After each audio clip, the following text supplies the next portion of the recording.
Luluto tayo ng chicken. Ayan, pag-marinate na natin yan sa Silver Swan. At chicken masala at black pepper at ang ating magic sarap. Ayan, ilagyan lang natin ng konting asin. At ito na guys, igigisa natin ito sa bawang, sibuyas at kamatis. Ayan guys, start na tayo ng ating pagluluto. Guys, ginisa natin sa kunting oil ang ating sibuyas, bawang, kamatis at nilagyan natin ng tomato paste guys. Ayan. Ayan. At saka natin ilalagay ang ating manok. Ayan guys. Ayan ang pagluluto ng masarap na chicken. Guys, ang ating tomato paste. Yan, isang maliit na pack lang yan. At nilagay na natin ang manok. Kaya natin na kumatas yan sa sarili niyang katas. Hinaan natin ang apoy at ating takpan. Yan, ganyan ang pagpapasarap niya guys. Kasi pig-marinate na natin yan para yung laman niya malasa guys. Yan guys, tatakpan natin. Guys, kumatas na sa sarili niyang katas at nilagyan din natin yan ng 3 dako ng laurel. Ayan, o diba, yummy. Lalagyan natin yan ng kunting tubig.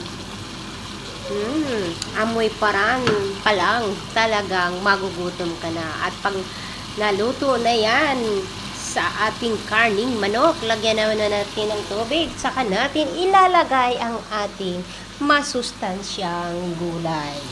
Guys, tubig, ganyan, kunti lang para pampaluto ng ating masarap na manok. Hindi ako mahilig sa maraming sabaw, so kailangan yan maluto dyan at may matirang kunting sabaw. Saka natin iluluto sa ating gulay. So takpan muna natin guys. Ayan, talagang ambang-bango. Kunti na lang ang sabaw, ilagay na natin ang ating gulay. Ang ating masustansyang gulay. Ayan guys. Kailangan may gulay para laging healthy ang ating katawan. So ayan. Guys, luto na ang ating masarap na ulam. Chicken with vegetable. Ayan. Yan guys, yummy yummy. Ito lang ang ating nilagay dyan guys.